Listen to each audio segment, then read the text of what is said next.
Hey YouTube, it's Mike Penn Gangster, and today I'm going to be bringing you guys, I believe, probably some of the best tactics you guys are going to see. And the reason why, it's not actually the tactics, it's actually the formation. Now, I've been testing this out in Division Rivals, of course. And I have a very good team, okay? So I ended up spending my money. As you can see, I only have 46,000 coins left. I went all out on purchasing cards, okay? Now, I'm on a little streak here in Division 3 with these tactics. I'm still testing things out, but I do believe it is very, very overpowered. But also, there's two versions of it, depending on what type of players you have, okay?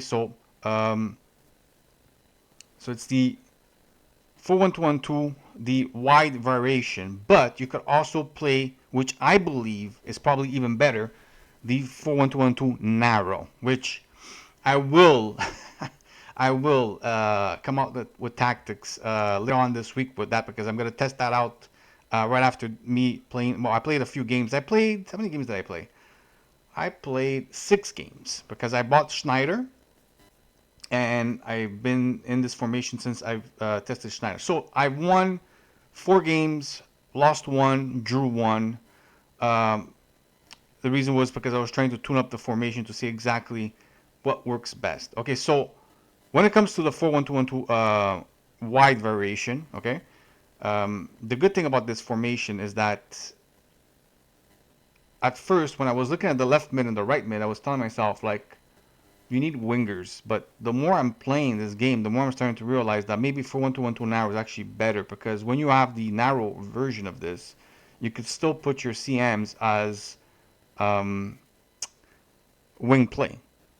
You understand me? And so when you defend, you're more condensed in the middle. Sure, you're vulnerable on the wings, but because the defenders are so strong on catching back up the counters and stuff like that, I think playing narrow could be more stronger. So I haven't done it yet, but I just believe it is. But not for the moment, this is the one I'm playing, is the wide one. So I'm playing counter for the built up. I feel like it's just so overpowered compared to balance. And believe it or not, I went to high, but I've been mixing it around with high and aggressive. Okay, what I do is I start off the game with high, and depending if I see my opponent is putting a lot of pressure on me, then I go on aggressive. If I see like my opponent's kind of sitting back or whatever, I just stay on high, because I feel like he's just not putting that pressure on me. So there's no point in me trying to like always have the offensive trap on a particular person that's not putting that pressure, right? But if I see the opponent that I'm facing starts putting a lot of pressure on me, I go straight into the defensive approach aggressive, okay? So that's what I do. When it comes to player roles, I don't have a poacher in my attack right now, which I will eventually, but because I didn't have enough coins to really purchase what I wanted, I was using one advanced forward on attack and one poacher on attack, and I was using Schneider as my playmaker roaming. Okay, so when he's roaming, it looks like this. He's all over the place, and let me tell you, this is a hell of a card. um, this guy here, both on my left mid and right mid, I had them both on inside forward and on balance. Now, not Schneider, Freddie Lundberg is really awful. Like, I really don't like him at all. But whatever, I purchased him at the same time I bought Schneider. I figured I'd give him a couple games. I'm not really liking him at all.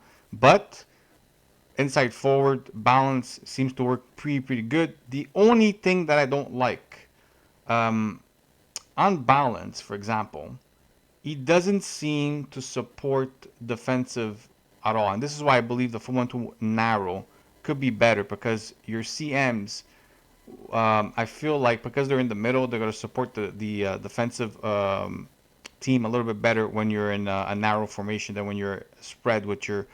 Maybe by putting them on attack, at least gets them more forward. Balance seems to be like, at least for Landberg, I don't see him doing much. Where, for example, like on Burgess, for example, I feel like his balance does a little bit better. That could be just basically the card that just doesn't work correctly, or maybe because none of my guys have a plus on it. Okay, so I imagine everybody and their mothers made Taram because he was so cheap. We have him as a defending holding mid here. And of course, we have all our defense on defend. Okay, I just feel like defending is a must right now. especially how strong it is. Having all your defensive line backwards and staying back is just really overpowered.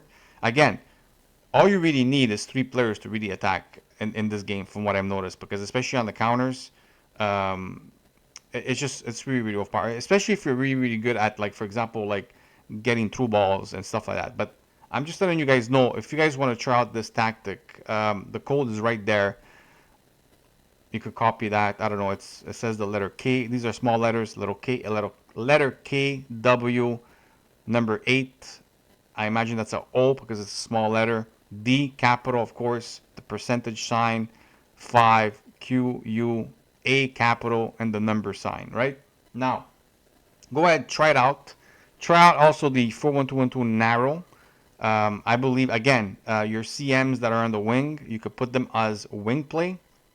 So if you have CMs that could do that, I imagine the formation will basically attack like the 4-4-2 wide and defend in the 4-4-2 narrow, which again, it all depends of your preference of how you're defending. I just feel, from what I'm seeing, from what I'm noticing in the game, defending narrow could be a bit more overpowered than defending wide, because as long as you have a good fullbacks, whatever, you're gonna defend the wing play pretty good, especially if you keep them on defend, right?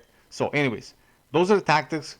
Go try them out. Let me know what you guys think. I think it's a pretty good formation. I've seen a couple of people use it. I believe the 4-1-2-1-2 narrow is back, man. But again, don't look at the name of the formation because I called it 4-4-2 because I was playing the 4-4-2 before this. That's just a name that I put on there, but it's the 4 at the bottom over here. You can see it's written 4-1-2-1-2 wide, right? Counter and I approach. Again, like I said, aggressive. If your opponent is aggressive, match him. Be aggressive with him. So anyways, hopefully you guys enjoyed the video, and I'll see you guys in the next one. Have a good day.